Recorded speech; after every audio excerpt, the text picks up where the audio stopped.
Hey, what's up, guys? I am Oakley, and I'm here with Indypride, Hey, what's going on, guys?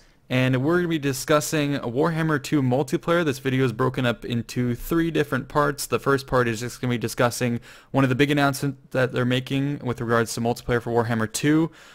So part one is just announcing what we know. Part two is going to be discussing speculation about that specific feature and what's sensible in terms of improvements. And then part three is going to be looking further ahead in the grand scope of the series, talking more about the evolution of multiplayer over time. So that's kind of the scope of the video. Let's go ahead and dive into the announcement itself. Indy, I'll let you take this one.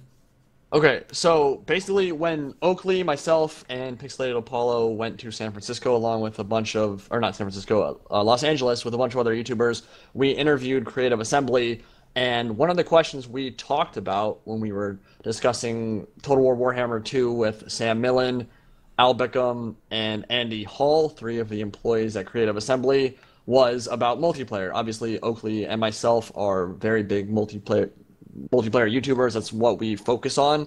That's what we really enjoy playing. So one of the things we asked was, are we going to be getting free-for-all or Avatar Conquest in Total War Warhammer 2? And we got a really big announcement from Sam Millen, who effectively told us, yes, we would be getting free-for-all in Total War Warhammer 2, which is really big. We've been asking for something like this for a very long time. I believe Medieval 2, back in 2006, was the last time we've had free-for-all in a Total War game. So, pretty big deal there. Huge announcement. Going to make a lot of people very happy. But what he said was, effectively, they want to put their toe in the water for multiplayer here, adding in free-for-all, see what the feedback is, see if the community supports it and gets behind it. And going from there, because it's a trilogy of games, they would look into the future, possibly adding more content, more features to multiplayer. It was super non-committal the way he said it. Definitely PR speak there. Definitely go check out the interview if you haven't already. But effectively, that's what he was saying. He's saying that if the community can get behind it, if there's a big outcry and a big support for free-for-all when it comes out and people are playing it and supporting it, then we might get additional features somewhere down the line. What that means, we don't know specifically, but obviously Oakley and I have our own ideas about what that entails. We played Shogun 2, some of you guys have as well. Avatar Conquest is probably the end game here, what we would love to see eventually return.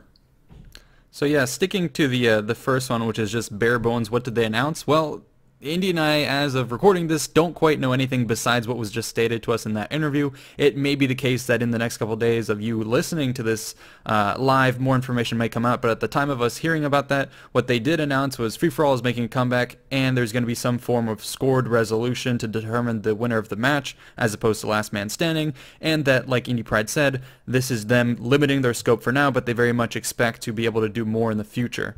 So that's it for what has been kind of announced and confirmed thus far. We can now pivot to the kind of the second part of this video is, hey, if free-for-all is announced, what are the likely things that they can do to improve that, or what might be coming down the pipeline? So this would be kind of short-term improvements to multiplayer, and then later on we'll talk about kind of long-term evolution, like Indy Pride said, heading towards Avatar Conquest. So in terms of improvements, Indy and I were discussing a bit before this video what are the things that they could do. There's a bunch of little tweaks that they could do. I'll just go ahead and list all of them briefly, and then we can touch on them a little bit more in depth. But my list that they could do would be improvements would be customizable win conditions. They could do customizable maps, customizable team sizes, customizable spawn locations, and then key buildings. So we can go over all of those. I guess maybe the first one to start off with would be the win conditions. Indy, I'll let you talk about that. Okay, so when you play free-for-all, there are a couple of ways you can win the game. Last man standing is probably the most common, but it can lead to some pretty wonky games. For example, if you're playing a free-for-all game where there are only 3 players, or an odd number of players, for instance, then whoever engages last is probably going to be the one to win. Last man standing, in and of itself, very fun game mode. Definitely works very well when there's an even number of players. But as soon as, well, if it's, say, a 1v1v1v1, so 4 players, but it can get a little bit wonkier once you start getting an odd number of players. So last man standing is one type, and scored resolution is the other. And this is where you want to make a free-for-all a bit more fair. And effectively what scored resolution does is it takes into account what kind of units you killed, whether they were elite, and just the way you killed them.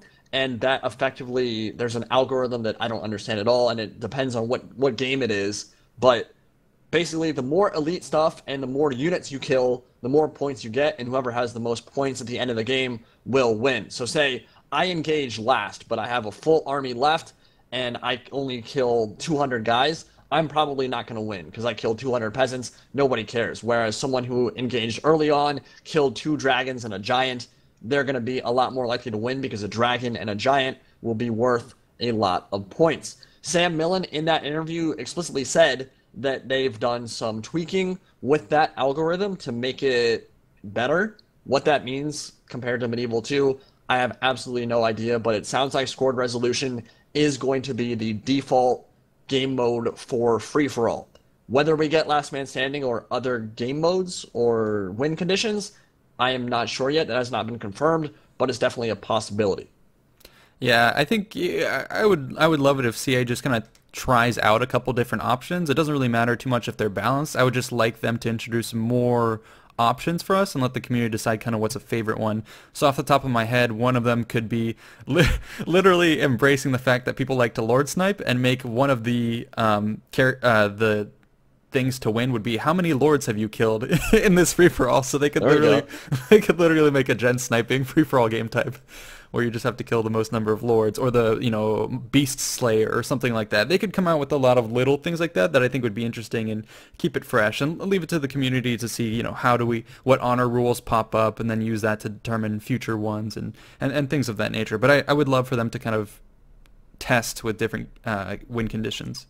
Well, yeah, and it's not just that, it's also what that could be done with in the modding community, right? Exactly. So if CA allows modding in that aspect where you can customize your own win conditions on the back end with the modding tools, that could be gigantic, because obviously people would be able to make some really crazy game modes out of that, and that could obviously go a long way in extending the life cycle of Total War Warhammer 2's multiplayer suite. So that could be a pretty big thing. One thing me and Oakley were talking about were key buildings, which were a feature in Total War Shogun 2. And basically what they did was there'd be, depending on the map, 2 or 3 or maybe 1 dojo on the map, where if you stood in the circle, a certain radius from that dojo, you would get bonuses to your army if you controlled it for a certain amount of time.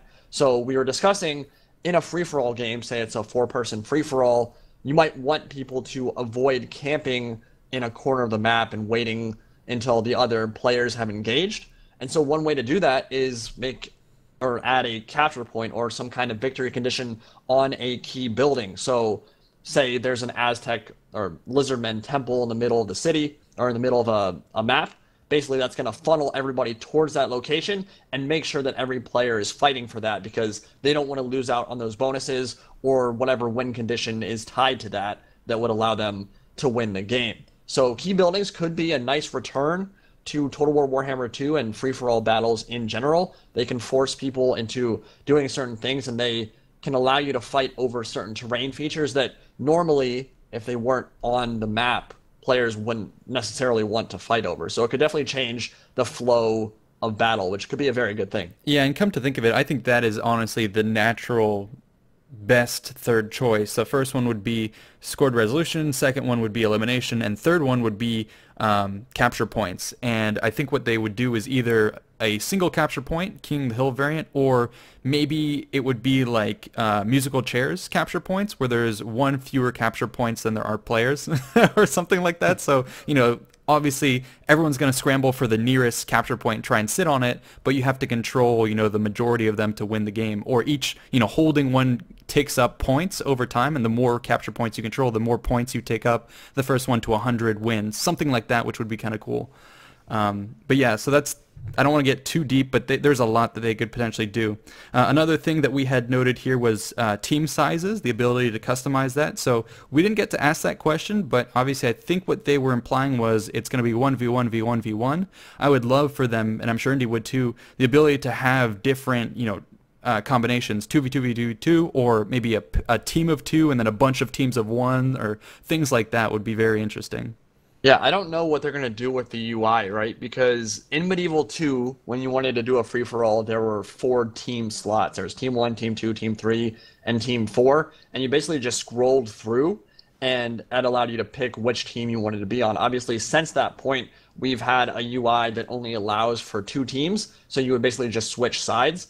I don't know if they're going to completely change the UI. I'm hoping they do, because what it means is, if we're allowed to do that, have 4 teams, is we can have 8 players in a lobby, same as always, but it would then allow you to be 2 players on team 1, 2 players on team 2, 2 players on team 3, 2 players on team 4, and allow you to make those 2v2v2v2 free-for-alls and some other game types that you wouldn't normally be able to play. And for instance, you could maybe make it so that there are 3 Skaven armies in a free-for-all, but they have less fun, so they get a more horde-style feel, and then the High Elves or the Lizardmen or some of the more elite-focused factions could then only have 1 player, but they have a more elite-style army and kind of role-play it that way. So there's a lot more you can do with multiplayer when there are 4 team slots. So hopefully that is going to be a feature that's added. Yes, I'm going to be very happy with just 1v1v1v1 free-for-all, but there's a lot more that can be added on top of that. Very much hoping that it can be a 4 team slot kind of UI we're dealing with here. Yeah, and another thing just came to my mind. If they come up with different teams like that, you could get a very interesting scenario where everyone's on their own team, but then there's a central team that's all together that's a very big team. But the twist in this game type that I just came up with is that that other team that's really big would be AI controlled. So you would have kind of like, and if it's a custom map, what you could call it is like the Savage Wilds, where kind of there's a map and it's a bunch of woodlands, and the AI army is literally just beastmen armies that spawn everywhere. And so the players have to kind of survive against, it'd be like a survival game where you're running away from this beastmen force that's running after you in the woods, but then also you might run into other players. That would be really cool. There's some absolutely insane stuff, and just thinking about Total War Warhammer 2, you could just make an army of a ton of feral dinosaurs. Yeah, exactly. A jungle map that you have to survive in. They're basically just coming out of the woodland attacking all players. It's basically Jurassic Park, but you've got a bunch of Warhammer armies fighting at the same time. So, yeah, there's a lot of cool stuff that could be done there. We'll have to see what CA has gone with. Hopefully, it's more on the robust side of things, at least in terms of the UI. Although, to be honest, that's not even getting very robust. That's pretty straightforward and simple. I don't know what the implementation is going to be, but hopefully it suits our needs, I guess. Yeah, literally, if CA rolls out with basic things, like even just the ability to change spawn locations and team sizes, leave the rest to the modders and us to come up with the ideas, just give us the flexibility, and people will come up with crazy stuff. Like, yeah, I hope CA just gives us the potential to do it and outsources all the work to us. I would be perfectly happy with that arrangement. Absolutely. Yeah. So that's a lot of stuff that we crammed into, but all of that is kind of improving upon free-for-all, which is kind of, again, a toe in the water. But what Indy and I want to do in this last portion is talk about kind of the bigger scope, what would be the eventual evolution of multiplayer. So for us, I think that's some form of Avatar Conquest. If CA is going to continue down the line of kind of stepping it up in terms of kind of tiers of complexity, Indy and I were kind of brainstorming what would be the various tiers that they would introduce Avatar Conquest in. So again, I'm going to start with a broad overview and then we can dive into this. I think what we discussed was if CA is going to step up the tiers, it's going to be what requires the least amount of work. Either for creating but also for balancing. So the way I kind of foresee this is the first tier would be Avatar Conquest, where the unlocks are purely visual. The second one might be something where you don't unlock necessarily anything that we don't currently have, but what you do is you start gating certain things. So for instance, right now we have lords who can unlock mounts. CA would just kind of lock those mounts out, same thing with spells and whatnot, and have you grind out for them to unlock them. But it's nothing new. The balance is already there. The feature's already there. They would just have to kind of sequester them and have you unlock them over time. And then the third tier would be them full on allowing us to do kind of Shogun 2 version, which is where you almost create your own units. So that's kind of the overview. Indy, we can go into kind of the details if you want.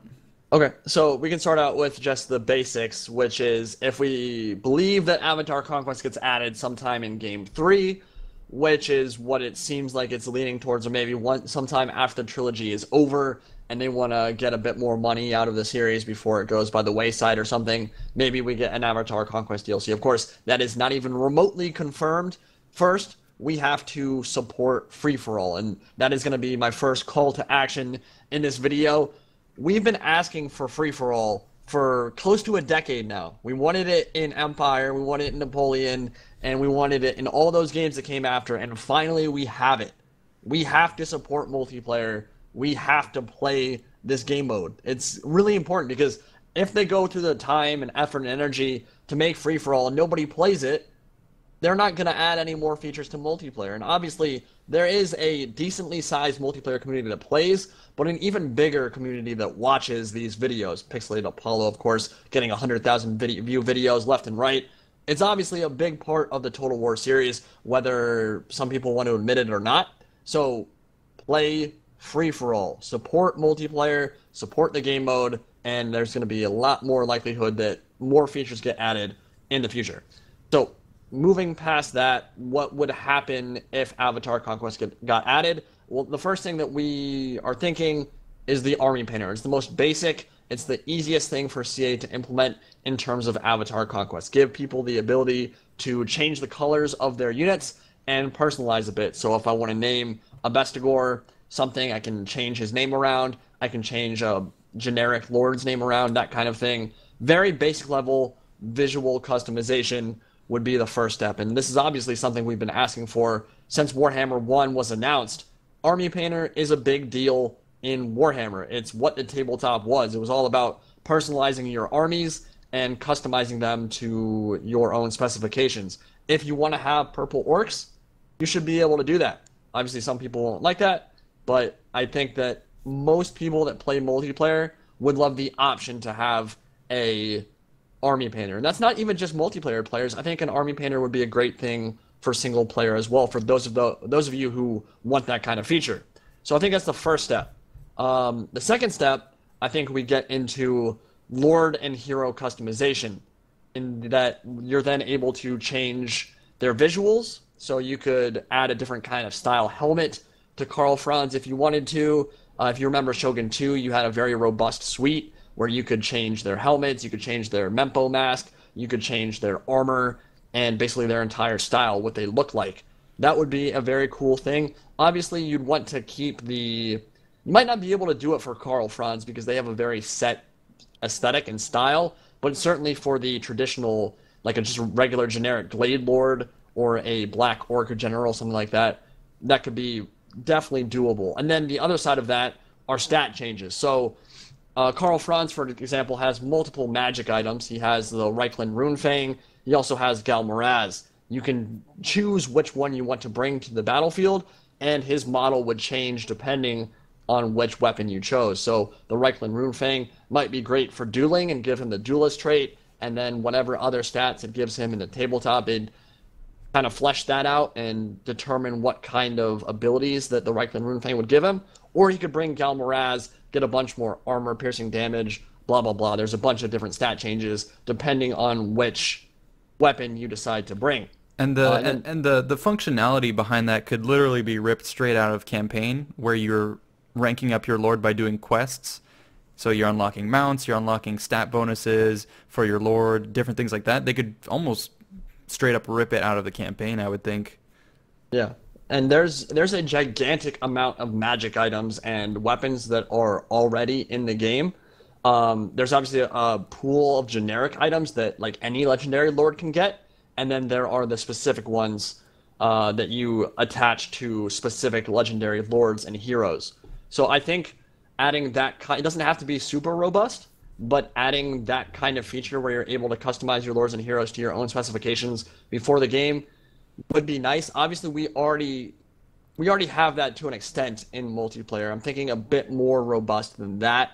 But yeah, that's certainly something that CA could look into adding. And then the third would be a very robust Avatar, full Avatar Conquest experience. Oakley, what do you think that would entail if you were going to go balls deep in this area for multiplayer? What would you want them to include? Yeah, so we talked about this a little bit before the video. So essentially the form that this would take would be, yes, include the Army Painter and the visualization and all that, but allow you to really turn that Empire Swordsman unit into the Sons of Sigmar unit. You know, progress it down where you're equipping different color schemes on your guys, you're equipping different shields, swords.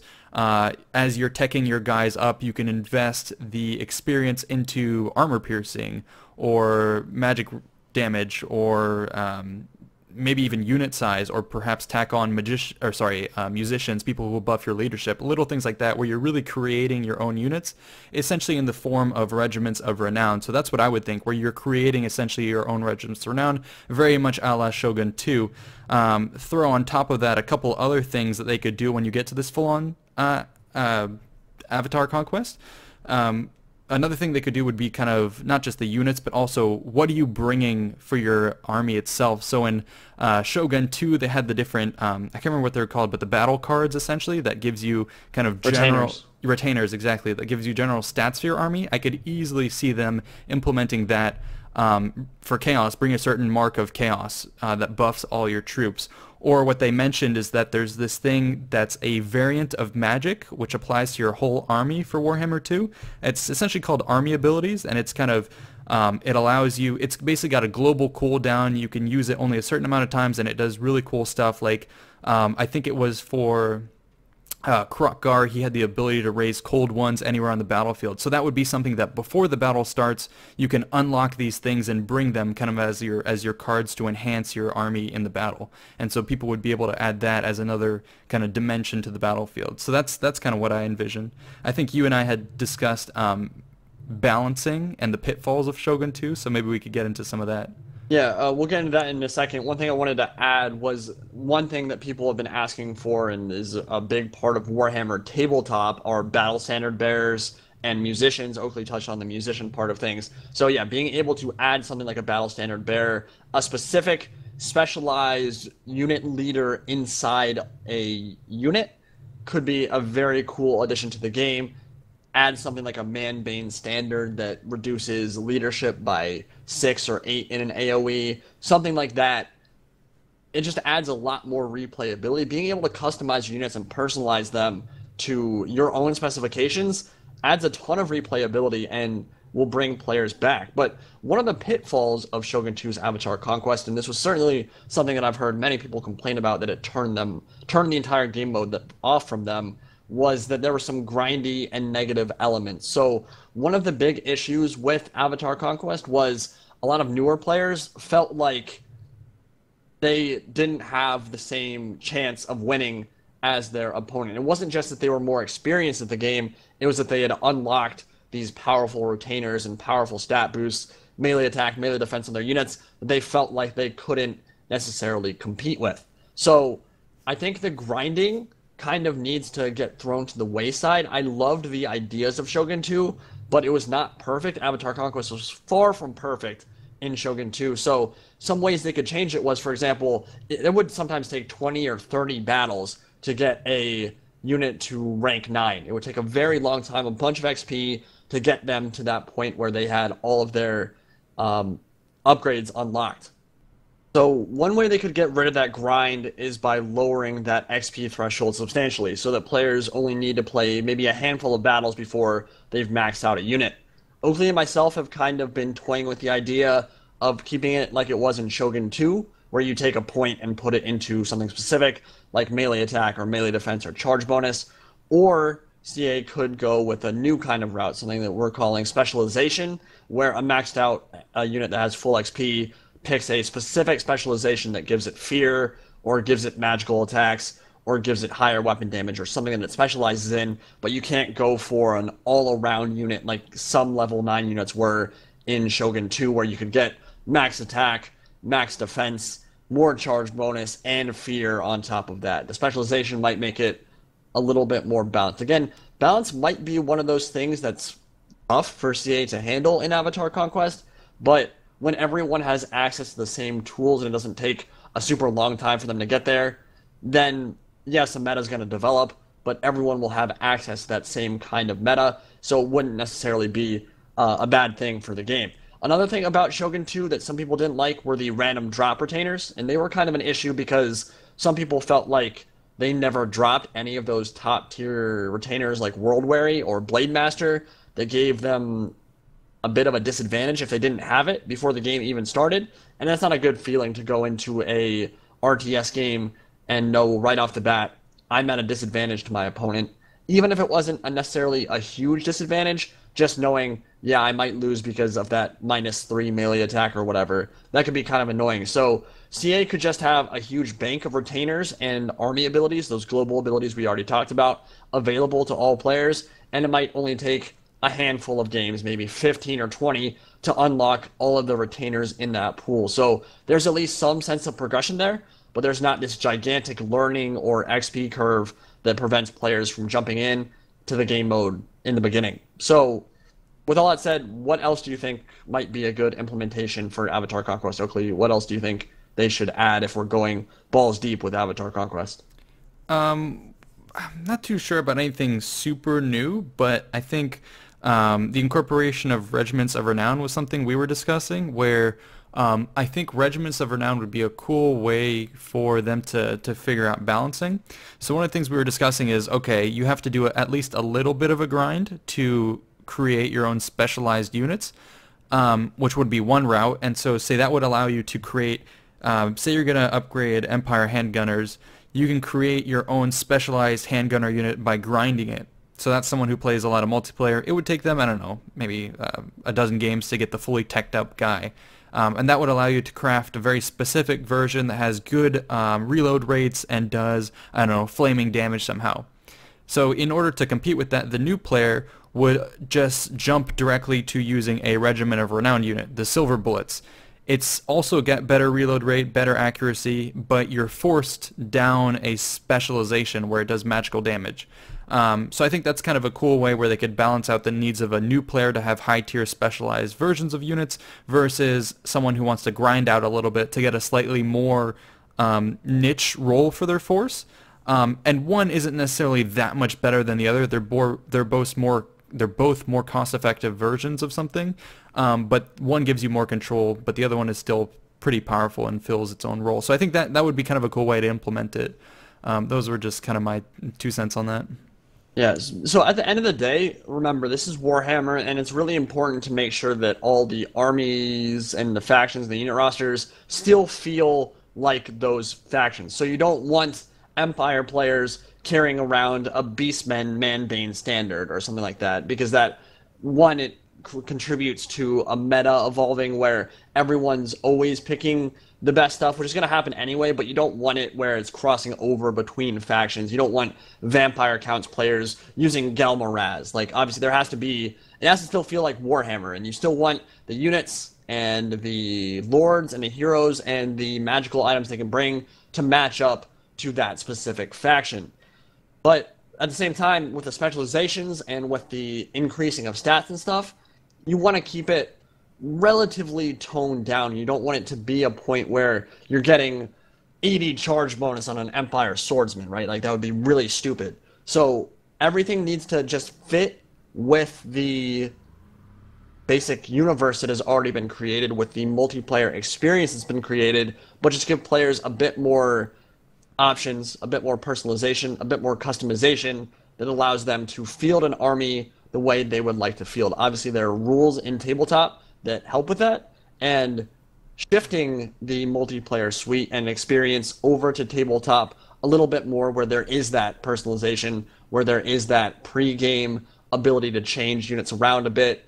I think that would be an absolute boom for multiplayer. It would be fantastic and really add to the replayability that we'll have in Total War Warhammer 2 and the trilogy going forward. So those are my thoughts. Those are my hopes. I'm very much hoping that CA can get to a point where Avatar Conquest is feasible and where the community would love to support it, show up, and make sure that it becomes a ingrained part of the Total War series. Because, I mean, imagine in Total War Warhammer 3, we have all 16 major Warhammer fantasy battle races, and then we have Avatar Conquest and an army painter on top of that. Number one, that's a legendary series of games right there. That is some incredible feature and incredible multiplayer experience, but that could even then translate to Total War games in the future. If the community is rising up and supporting multiplayer and the YouTubers are making good content for it, that's going to help the entire community grow and foster that long-lived multiplayer experience that I think a lot of us would love to have. So those are my thoughts. Those are my hopes. I hope that can happen at some point.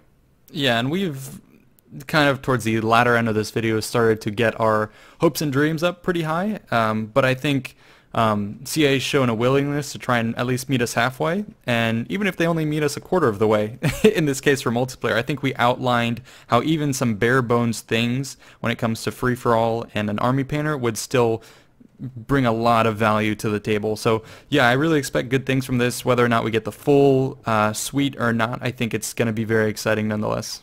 So yeah, hope you guys enjoyed the video, and we'll talk to you later. Indypride signing out for now. See you guys. Bye-bye.